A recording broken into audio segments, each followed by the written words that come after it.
ईशावास्य उपनिषद के मंत्रों की सीरीज को आगे बढ़ाते हुए आइए चलते हैं मंत्र 5, 6 और 7 की ओर। नमस्कार, मैं हूं आरुषि। एब्स्ट्रैक्ट टॉक चैनल में आप सभी का स्वागत करती हूं।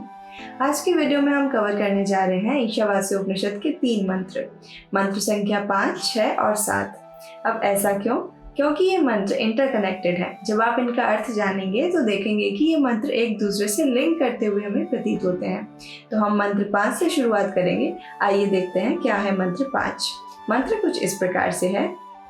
तदेजति तन्नयजति तद्दूरे तद्वन्तिके तदंतरस्य सर्वस्य तदु सर्वस्यास्य बाह्यत। वह आत्म तत्व चलता है और नहीं भी चलता, वह दूर है और समीप भी है, वह सबके अंतर्गत है और वही इस सबके बाहर भी है। आइए अब जानते हैं कि ये मंत्र हमें क्या बताने की कोशिश करता है। ऐसा हमने पिछले कुछ एग्जाम्पल्स में देखा था कि हमारे अंदर का जो ऑब्जर्वर है वो बचपन से लेकर आज तक और आने वाले समय में भी, अर्थात जीवन पर्यंत एक जैसा ही बना रहता है। तो यहाँ से हम ये कह सकते हैं कि वह नहीं चलता। दूसरी तरह से अगर हम समझें तो यह जान सकते हैं कि कोई भी चीज़ जो चलती है हम उसे स्पीड के टर्म्स में कंसीडर करते हैं। तो उसके लिए हमें टाइम और डिस्टेंस फाइंड करना होता है, जिससे कि हम स्पीड निकाल लेते हैं। लेकिन आत्म तत्व तो टाइम, डिस्टेंस इन सब डायमेंशन से परे है। वह तो अनंत काल से चली आ रही है और आगे भी ना जाने कब तक रहेगी। तो इसलिए कहा गया है कि वह आत्म तत्व ना तो चलता है और चलता भी है। मतलब हम अगर उसे देखें तो वह मन से भी तेज गति वाला है, किंतु अपना रूप ना बदलने के कारण ऐसा कहा गया है कि वह नहीं भी चलता है। दूसरी लाइन में कहा गया है कि वह दूर भी है और समीप भी। अगर हम उसे जान पाएं तो वह हमारे बहुत समीप है। अगर हम प्रत्येक मनुष्य में उस आत्म तत्व को जान पाएं, स्वयं के अंदर और अपने बाहर उस आत्म तत्व को जाने, तो वह हमारे कितना समीप है। लेकिन जो मनुष्य अज्ञानी है, जो कि इन सब चीज़ों से परे हैं, जो कि ये जानना नहीं चाहते कि हर एक जीव में एक जैसी आत्मा निवास करती है, उनके लिए यह दूर भी है। आगे वाली लाइन में कहा गया है वह सबके अंदर भी है और सबके बाहर भी। यह चीज़ हम पहले ही डिस्कस कर चुके हैं कि वह इतनी सूक्ष्म है कि एक मनुष्य मात्र के शरीर में एक छोटे से छोटे जीव के अंदर भी है और उतनी विशाल भी है कि हम जहाँ भी जाएंगे वहीं उसे पाएंगे।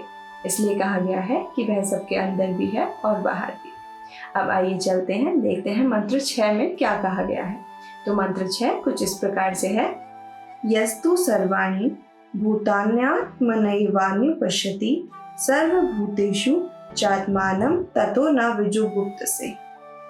जो साधक संपूर्ण भूतों को आत्मा में ही देखता है और समस्त भूतों में भी आत्मा को ही देखता है, वह इस सार्वत्म्य दर्शन के कारण ही किसी से घृणा नहीं करता।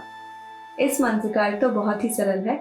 आप सभी जान पाए होंगे कि जो मनुष्य अन्य जीवों को आत्मा से पृथक नहीं जानता, वह सभी में वह आत्म तत्व पाता है जो कि उसके भीतर है, तो वह किसी से घृणा नहीं करता। उसके मन में किसी के लिए द्वेष नहीं रहता। वह इस बात में बिलीव ही नहीं करता कि किसी और को दुख पहुंचाया जाए, क्योंकि वह जानता है कि जिस तरह की आत्मा उसमें निवास करती है उसी तरह की आत्मा अन्य जीवों में भी है। वह किसी से घृणा नहीं करता, किसी को प्रताड़ित नहीं करना चाहता और सबको केवल खुशियां ही बांटना चाहता है। अब इस बारे में मंत्र 7 क्या कहता है, यह जानने के लिए चलते हैं मंत्र 7 की ओर। तो देखते हैं मंत्र में क्या लिखा है।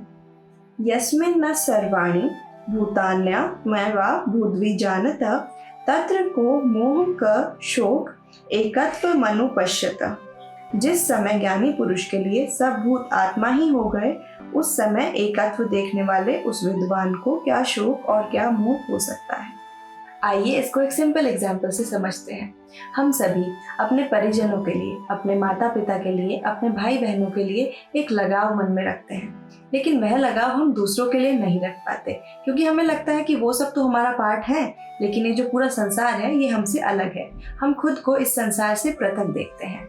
इसीलिए आज सामाजिक स्तर पर, वैश्विक स्तर पर अनेकों लड़ाइयाँ हैं। लोग एक दूसरे को घृणा की दृष्टि से देख रहे हैं।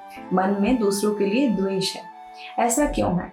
अगर हम इस मंत्र को जान पाएं, यह जान पाएं कि हम सभी इस संसार का पार्ट हैं और यह संसार हमारा पार्ट है, हम एकत्व को सभी जीवों में देख पाएं, तो क्या हम किसी को प्रताड़ित करने का सोच पाएंगे? क्या हम किसी के लिए कुछ बुरा सोच पाएंगे? नहीं। तो इस मंत्र की आज इस विश्व को बहुत आवश्यकता है। अगर हम ये जान पाएं कि सभी जीव एक हैं, हम सभी में एकत्व है, हम सभी का जो बेसिक नेचर है वो एक है, तो क्या हम किसी से घृणा कर पाएंगे? नहीं। इसलिए हमें ये जानना चाहिए कि मनुष्य का धर्म क्या है। हमें सत्कर्म करते हुए, सभी के साथ सद्भावना बनाते हुए इस जीवन को यापन करना चाहिए। तो इन 3 मंत्रों से जो मैं समझ पाई, मैंने आप लोगों के साथ शेयर किया।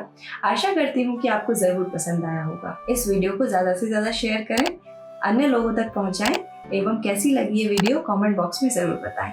धन्यवाद। मिलते हैं नेक्स्ट वीडियो में।